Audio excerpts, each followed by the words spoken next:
আজকে ভেবেছিলাম যে গরুর গোশত দিয়ে বুটের ডাল রান্না করব।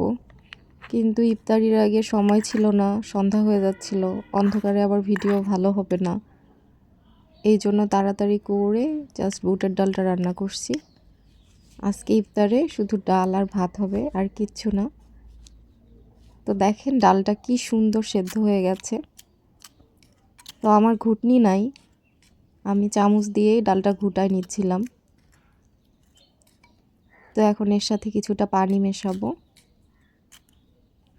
তারপরে ডালটা ফোড়নে দিব। আমার এই মাটির তস্তি না, মাটির এটা হচ্ছে বাটিও বলা যায়, আবার এটাতে রান্নাও করা যায়। তো আমি এখন এই মাটির এটাতে রান্নাও করি। তো এটাতে খুব সুন্দর করে ডালটা ঘোটানো হয়ে গেছে। তো এই যে ছোট্ট পাতিলটা, এর মধ্যে আমি এখন তেল গরম করে নিচ্ছি।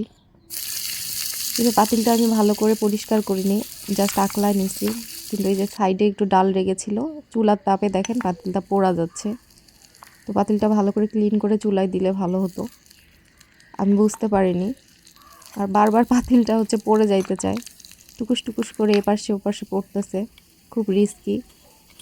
আসলে মিনি চুলায় রান্না করা খুবই রিস্কি, মানে ঝামেলাও আছে, রিস্কিও অনেক। তো যাই হোক, এই যে আমার পেঁয়াজ পুড়েই যাচ্ছিল, পুড়ে যায়নি বাট সুন্দর একটা ঘ্রাণ আসছে। তো ওখানে এই যে ডালটা দিয়ে দিলাম বাগার, মানে পারফেক্ট একটা বুটের ডাল হয়েছে। মানে আমি মিথ্যা বলছি না, আমি খেয়েছি এই ডালটা দিয়ে ভাত খেয়েছি। খুবই সুন্দর একটা ফ্লেভার এসেছিলো, যেহেতু সব মশলা টশলা দেওয়া ছিল। মানে এখানে আমি ফোড়ন দিয়েছি, আর হচ্ছে শেষে একটু গরম মশলা দিছি, ওটা ক্যামেরা আসেনি। এখানে পেঁয়াজের সাথে একটু পাঁচ ফোড়ন দিছিলাম। খুব সুন্দর একটা ডাল হয়েছিল। ভিডিওটা ভালো লাগলে অবশ্যই চ্যানেলটা সাবস্ক্রাইব করবেন।